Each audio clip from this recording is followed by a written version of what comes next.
Bonjour à vous. Comme d'habitude, si cette vidéo vous a plu, un petit pouce, un abonnement, un commentaire, c'est important pour moi. Éventuellement un petit don, lien dans la description, cela me permet de me publier régulièrement. Merci à tous de votre soutien à cette chaîne. Donc là, on va parler de la mort du président iranien Ebrahim Raisi, de l'analyse des circonstances, bien sûr, assez étranges, il faut l'avouer, et cela fait suite à la tentative de meurtre du Premier ministre slovaque Robert Fico. Donc on va regarder deux petits articles ensemble, et donc ça va être très rapide, et je vais vous donner mon analyse, mes hypothèses, et enfin ma conclusion. Alors je vais commencer par une brève présentation tout d'abord du Premier ministre slovaque et ensuite on passera au président iranien.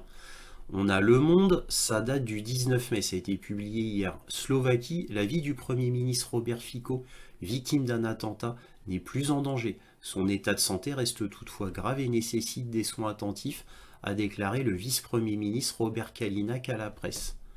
Alors, un bref aperçu des événements. Je vous rappelle que le Premier ministre slovaque Robert Fico a été victime d'un attentat, donc il a failli y passer. C'est un homme de 71 ans, dont le métier serait poète, qui a tiré 5 balles sur le Premier ministre. 4 ont atteint leur cible. Il a été immédiatement, bien entendu, transféré à l'hôpital mercredi dernier. Et là, comme je viens de vous le dire, là, il s'en sort et on est heureux de l'apprendre. Alors, cela dit, réfléchissons 2 secondes. Historiquement, à ma connaissance, et je dis bien à ma connaissance, hein, je n'ai pas la science infuse historique, mais en Europe, pour moi, la dernière tentative d'assassinat d'un chef d'État de cette manière, ça date de 1914, avec l'assassinat de Franz Ferdinand, l'archiduc, qui a démarré la Première Guerre mondiale. Voilà, donc pour moi, la dernière tentative, ça date de 1914. Alors, je dis bien à ma connaissance, hein, encore une fois, je ne suis pas grand spécialiste de l'histoire de l'Europe, mais pour moi, je n'ai pas d'autres exemples comme cela en tête. Maintenant, on va passer au président iranien. Alors, le dernier article, très vite, France 24, le 20 mai, c'est-à-dire aujourd'hui, mort du président Ebrahim Raisi, les corps des victimes du crash récupérés. Le président iranien Ebrahim Raisi est décédé dans un accident d'hélicoptère survenu dimanche dans une zone montagneuse, a confirmé le gouvernement de Téhéran. Tous les passagers de l'appareil, parmi lesquels figurait notamment le ministre iranien des Affaires étrangères, Hossein Amir Abdollahian, ont péri dans l'accident. Donc voici le président iranien Ebrahim Raisi. Alors quels sont les faits connus de tous? Eh bien, donc le président en hélicoptère a été en Azerbaïdjan. Il devait revenir, et lors du retour, le retour se faisant en convoi de 3 hélicoptères, dont l'hélicoptère présidentiel, transportant 8 membres d'équipage, dont le président et le ministre des Affaires étrangères. Eh bien, malheureusement, sur les 3 hélicoptères, l'hélicoptère présidentiel s'est crashé en zone montagneuse. Les 2 autres hélicoptères, eux, les hélicoptères d'accompagnement, eux sont rentrés à bon port. Voilà, maintenant on va analyser tout cela. Alors tout d'abord, je dois vous avouer que j'ai été surpris de ces 2 événements. Alors surpris déjà par leur relative concomitance des faits. On a Robert Fico, Premier ministre slovaque, qui subit une tentative d'assassinat le 15 mai, et on a Ebrahim Raisi qui meurt lors d'un crash d'hélicoptère le 19 mai. 4 jours d'écart. Donc encore une fois, relative concomitance des faits en réalité. Et ce sont 2 événements extraordinaires. Premier événement, une tentative d'assassinat présidentiel à l'arme à feu, une personne qui tire 5 balles, Robert Fico qui s'en tire miraculeusement. Et puis on a cet accident dans les montagnes, un crash d'hélicoptère, et pas n'importe lequel, l'hélicoptère présidentiel. Et cet hélicoptère présidentiel était accompagné de deux autres hélicoptères qui accompagnent toujours évidemment l'hélicoptère présidentiel. Et ces deux autres hélicoptères-là ont pu aller à bon port sans problème. Alors déjà, pour revenir très brièvement sur Robert Fico, parce que c'est pas le sujet vraiment de cette vidéo, on a Robert Fico qui est vraiment maudit. Encore une fois, à ma connaissance, la dernière tentative d'assassinat comme cela, en plus à l'arme à feu, ça date de 1914. Et Robert Fico subit cela justement, juste à ce moment-là. Et alors, quand je dis juste à ce moment-là, c'est-à-dire juste quand il y a un retournement de gouvernement en Slovaquie, de pro-Union européenne, on a un gouvernement qui devient, entre guillemets, pro-russe. Et à ce moment-là, tentative d'assassinat. C'est vraiment pas de chance. Ensuite, on a Ebrahim Rassi. Il revient d'Azerbaïdjan, crash d'hélicoptère. Sur les 3 hélicoptères, c'est l'hélicoptère présidentiel qui se crache. Alors, si on parle d'un accident, un pur accident, comme le disent dans les médias, c'est vraiment un manque de chance terrible, parce que l'hélicoptère présidentiel, vous vous en doutez bien, a un protocole spécifique, comme tous les avions présidentiels ou tous les hélicoptères présidentiels.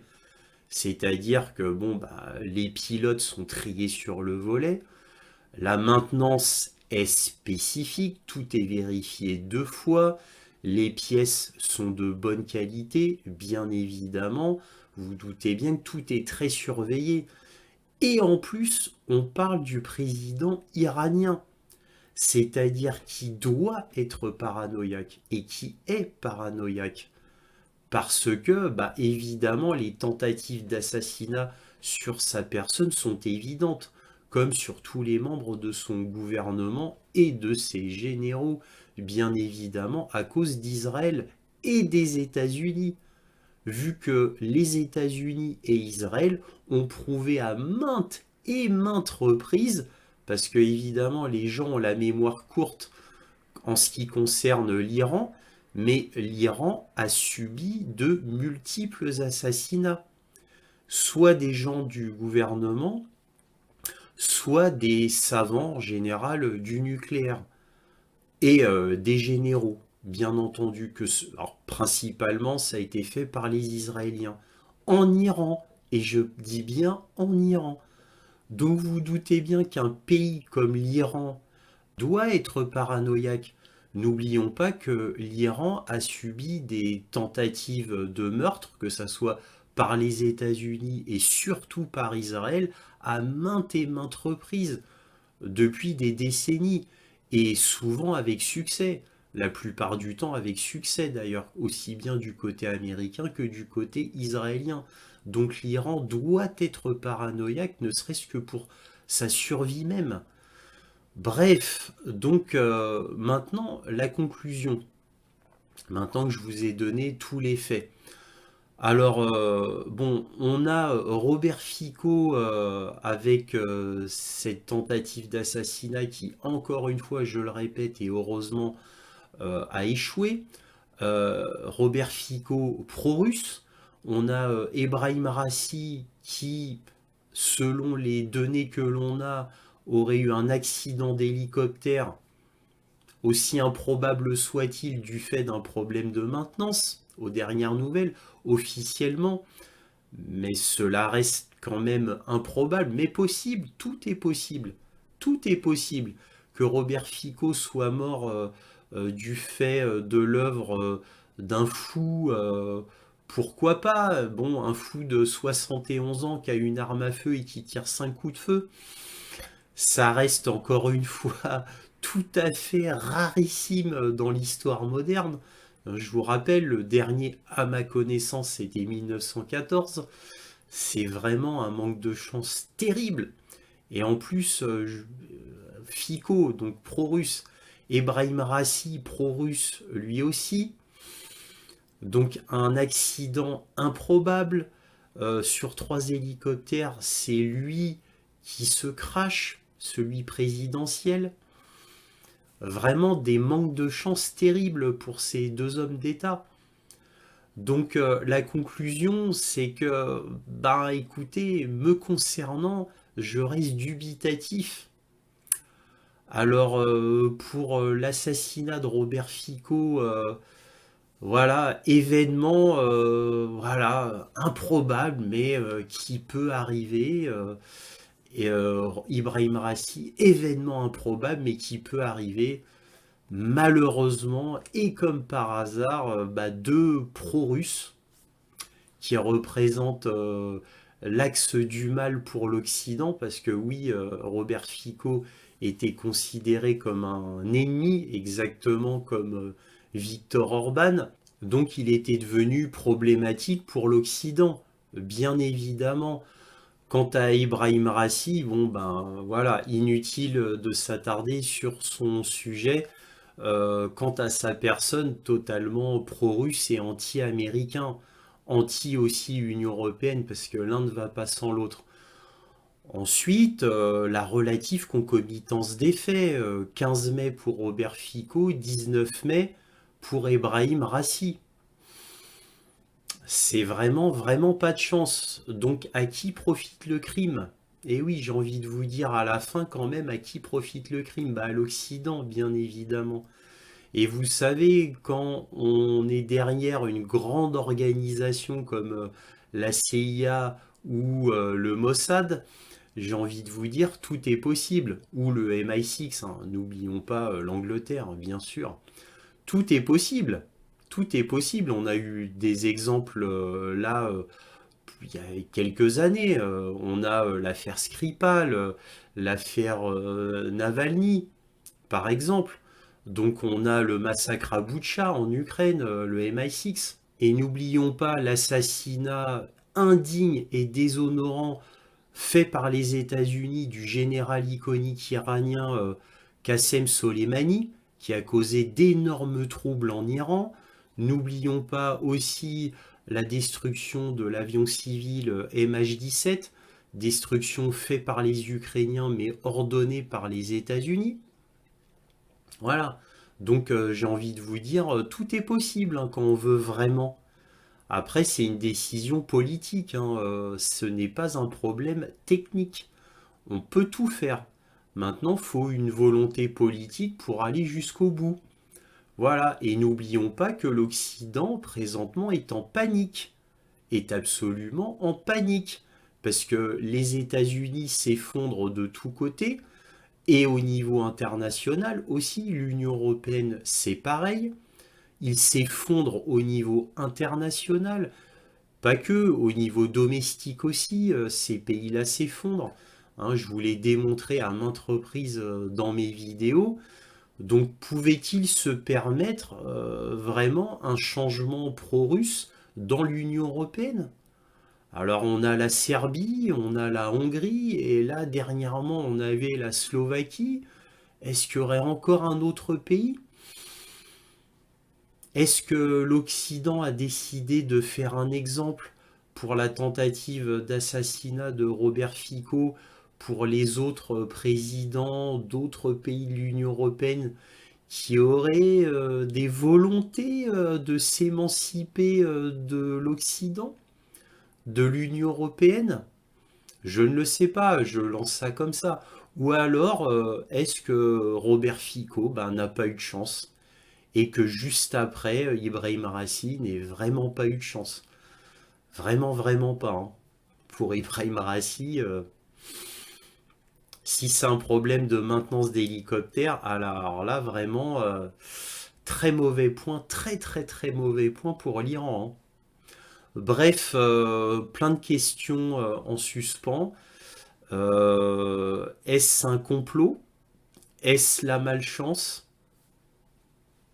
On ne sait pas. Tout est possible. Pour l'hélicoptère d'Ebrahim Rassi, ça peut être un sabotage aussi, hein. Ça peut être un sabotage d'un opposant iranien. Ça peut être un sabotage dû à la CIA, fait en Azerbaïdjan. Pourquoi pas?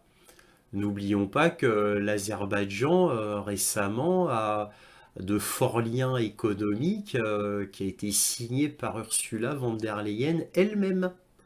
Voilà, ne l'oublions pas. Pour le gaz, hein, par exemple. Bref, voilà, je voulais vous donner tous les tenants et les aboutissants afin que vous jugiez par vous-même.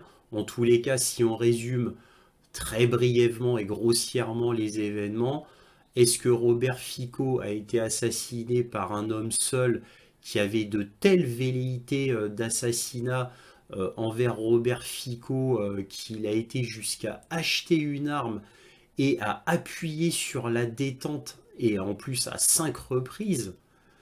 Ou est-ce que c'est un homme qui a été influencé, à qui on a donné une arme, qu'on a murmuré quelques mots à l'oreille, qui aurait suffi à le faire basculer, homme choisi évidemment par une grande organisation, on ne sait pas laquelle, et donc aurait subi une influence absolument délétère, voire mortelle, en lui disant, par exemple, hein, je ne sais pas, par exemple, encore une fois, bah, écoute, on te donne une arme, on te dit comment faire, quel moment, et en plus, bon, bah, t'auras fait un acte certainement sacrificiel, parce qu'il va de soi que tu ne vas pas t'en tirer, mais ton sacrifice permettra à ton pays, eh bien, éventuellement, d'adhérer à l'Union européenne, à toutes les valeurs très nobles de l'Union européenne. Tu auras fait ça pour ton pays. En réalité, tu seras un vrai patriote, un vrai soldat pour la démocratie, la liberté et les valeurs de l'Union européenne. Et peut-être que cet homme a cédé. On ne sait pas, hein, tout est possible. Donc ça, c'est pour Robert Fico. Pour Ibrahim Rassi, est-ce une erreur humaine du pilote? Est-ce un problème de maintenance par une mauvaise pièce qui a été mal remplacée? Voilà, donc c'est aussi improbable que cela soit, bah, cela reste possible. Est-ce un sabotage d'un opposant politique? Est-ce un sabotage de l'hélicoptère par la CIA, le MI6, le Mossad? Bon là je dis n'importe quoi. Une organisation occidentale qui aurait voulu descendre l'appareil, celui-là et pas un autre sur les 3 autres. Voilà, est-ce ben, la malchance tout simplement, le brouillard, comme il est souvent dit dans les médias, ce qui est complètement ridicule bien évidemment. Un hélicoptère ne s'écrase pas du fait du brouillard, d'une pluie ou peu importe, pas du fait de la météo, sauf un ouragan, bien évidemment. Bon, bref, tout cela est ridicule, surtout que je vous rappelle que les 2 autres hélicoptères sont arrivés à bon port. Voilà, donc cette concomitance du 15 et du 19 mai, pure coïncidence. Voilà, le hasard, le pur hasard. Bref, voilà, donc je vous ai résumé déjà pas mal la situation. J'ai peut-être oublié quelques éléments, c'est possible, mais en tous les cas, je pense avoir été assez complet. Encore une fois, ce sera à vous de juger. Et je m'arrête là. Si cette vidéo vous a plu, un petit pouce, un abonnement, un commentaire, éventuellement un petit don, lien dans la description. Merci à tous de votre soutien à cette chaîne et toujours, soyez curieux.